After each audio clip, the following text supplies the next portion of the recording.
Okay.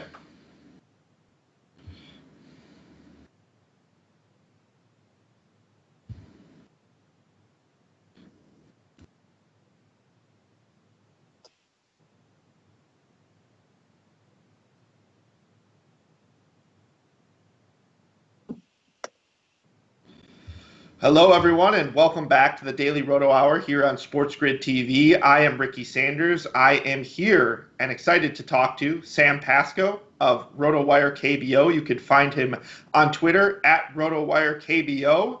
And we are going to discuss some betting related things with the KBO. Of course, we're going to be talking about futures.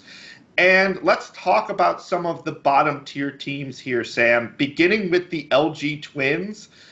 They are a great defensive team with one of the best bullpens, and on FanDuel, you could get them at plus 750. And low key, if all of a sudden we're talking about, Tyler Wilson and Casey Kelly being guys that we trust, Chan Q Im being a guy that at least has good strikeout potential, a guy with over a 22% K rate to this point, and you have an offense that's led by Hyun-Soo Kim and Roberto Ramos, is plus 750 just like an amazing value to take for a future? It's interesting. I think Casey Kelly and Tyler Wilson, maybe we don't have that confidence in them quite yet, but 700 when you consider Roberto Ramos and what he's been able to do for this LG Twins team, 370, 375 average, 13 home runs, 31 RBIs, and OPS over 1,000. You gotta think if he gets into the Korean series, he could do some damage and he could single-handedly potentially power this team to a championship. So I think there's some good value there. Yeah, I think I have to agree with that. I mean, I feel better about betting on a team at 750 that has the best bullpen than I do at like the Doosan Bears at plus 500. Just having the stability, like after the starting pitcher, knowing you have the ability to close out games, I think that's really interesting from a betting perspective because after the LG Twins, I think it kind of goes into the tier of teams that I don't know how I feel about them. And I'm wondering to see if you feel the same about the group of the Lotte Giants, who FanDuel has at plus 750, the Kia Tigers at plus 1100, the KT Wiz at plus 1300, the SK Wyverns at plus 1300, and the Samsung Lions at plus 2100. They hilariously don't even offer the Hanwha Eagles, which I think is the correct move. Like there's bits and pieces of these teams that I like, but do any of these teams stand out as like a value from the betting market? You know, Not really. I'd say probably the biggest one is the KT Wiz because their offense is right there behind the NC Dinos and the Deucin Bears. So if they can figure out just a tad bit of that pitching woes there, I think they could be competitive because they can slug with the Bears, with the Dinos. So that keeps them competitive. But with any of these picks, you're looking for the value for that long shot dark horse candidate because keep in mind, the top five teams advance to the postseason. The bottom five don't. So Wyvern's team, they started cold. If they get cold again, they're an opportunity to miss the postseason entirely. Samsung Lions, they got David Buchanan who can be hot and pitch with the best of them, but outside that, Tyler Saladino is just now proving he can hit. Not sure how sustainable that is. Kia, they're probably the best of the group right there in the middle of the pack. But, if KT does get hot, I think Kia would be the one that KT would be taking the spot of. And with Lotte Giants, Dan Straley, one of the most accomplished major leaguers now in the KBO, but I'm not a big fan. 3 or more walks in more than half his starts. He's a first timer in Korea, so I think that could be, a worrisome sign. He's been inconsistent with how deep he goes in the game. So of the group, I'd say KT Wiz, but overall, you're probably better looking at Doosan or NC because you're getting some decent value at the top. Am I crazy to think that Kia maybe has some allure here? You look at that pitching staff. I think it's really good, by the way. I think Drew Gagnon has a chance to be the best pitcher in this league, which I know is a crazy thing to say with Chang Mo-koo, but he has a 29% K rate right now. He has a FIP that's like comparative to Chang Mo-koo. He has been a guy who has been BABIP'd a little. Has a great changeup that his ex-teammates have talked about being major league quality. So I think he's going to play in this league, even though, he's a guy whose ERA is almost a full run higher than his FIP at this point. I think he's really, really good. Aaron Brooks is a guy who was about as good as Dan Straley as a major league pitcher. So if you like Dan Straley, I think Aaron Brooks is good. Hyun-Jong Yang has just been a solid pitcher in this league. I think will continue to be. Min-Woo Lee just got absolutely demolished, but is a guy who I think is an up-and-comer. And just to be fair, he was facing a KT Wiz offense that you talked about. It might just be the offense that you're concerned about here, but at 11-1, is it worth a shot? I think so. When you look at Preston Tucker, he is their offense, and he gets hot. He gets hot in bunches. I mean, he can go for, 5 for 5. He's that level of talent. Remember, he was the Astros prospect that was going to, be the future in the outfield there with Springer and Reddick. Didn't quite pan out, but still demolished AAA and AA pitching, moved to the Braves, the Reds. And if you keep in mind, the KBO level of competition is about at that AA, AAA level. So Tucker is in his sweet spot. I think that he complements the pitching staff pretty well. Brooks, I'm not entirely sold on yet, but because he's not a big strikeout guy, and I think pitching to contact can be, problematic a little bit. But I think this team could have a great mental toughness as well. They're led by Matt Williams, the former Nationals manager. So Kia could be that dark horse candidate if it's not KT. So I like him.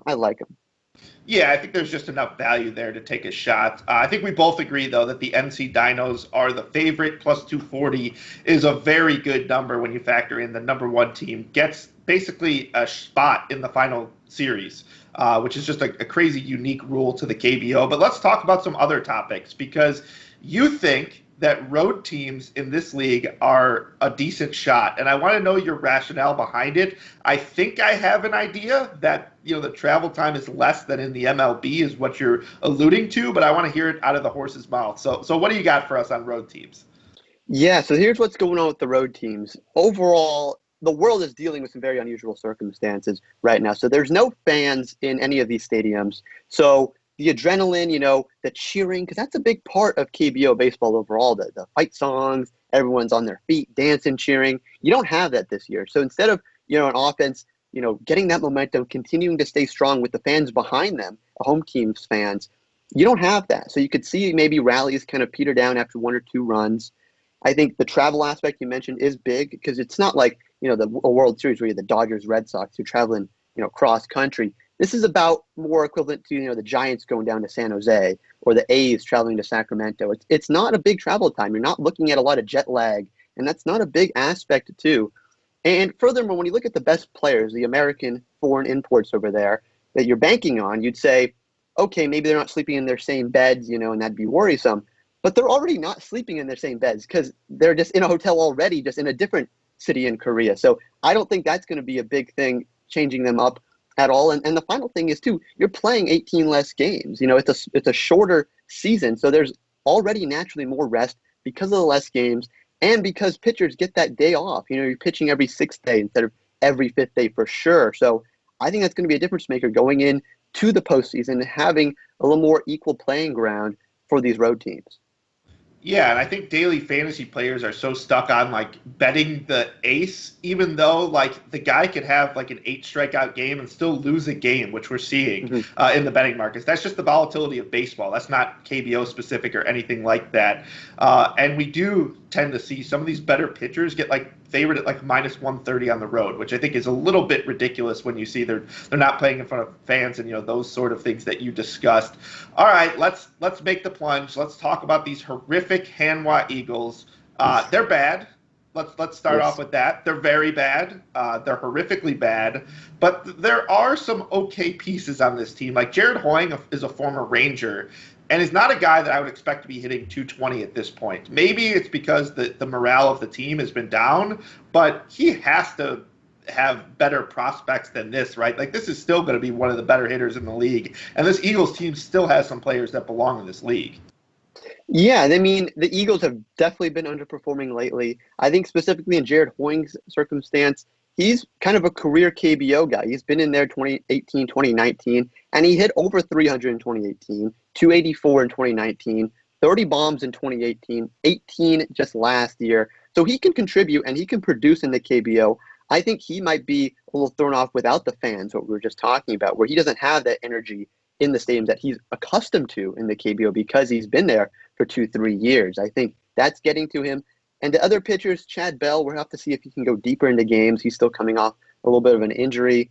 Warwick Saffold, he's not an ace, but he's decent. He's decent enough for them to not be the worst team in the entire league. I think that belongs more to maybe the Lions. But right now, I think there's some good pieces that once we get into the deeper summer months that we could see a resurgence from Hoying and Bell. Yeah, low key, by the way, the guys who had to quarantine have taken some time to get back into the flow of things, which is really something we should have seen coming. If you're forced to stay in your house for 14 days before you have to pitch in a professional game, like obviously you're not going to be A+ from the get-go. So guys like Adrian Sampson, I think we had to kind of see that coming, even though we didn't.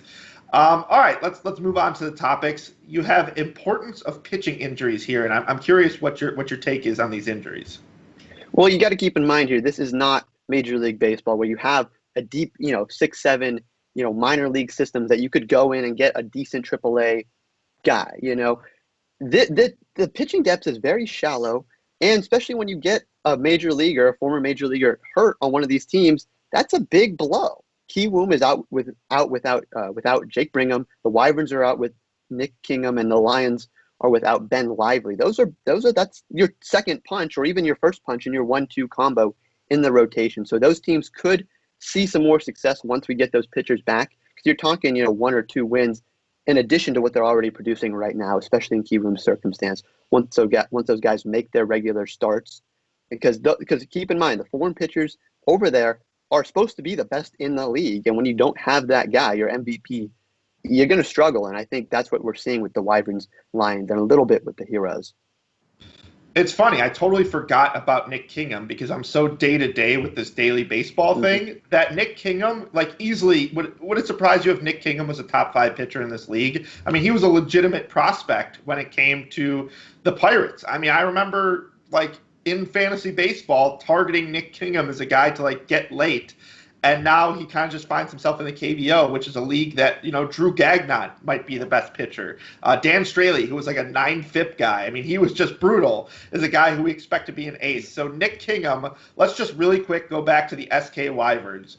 If Nick Kingham comes back, any value at all to the SK Wyverns at plus 1,300, because I like to be the guy who backs these long shots, and we kind of just flossed over them. So in a few words, what do you think of the Wyverns?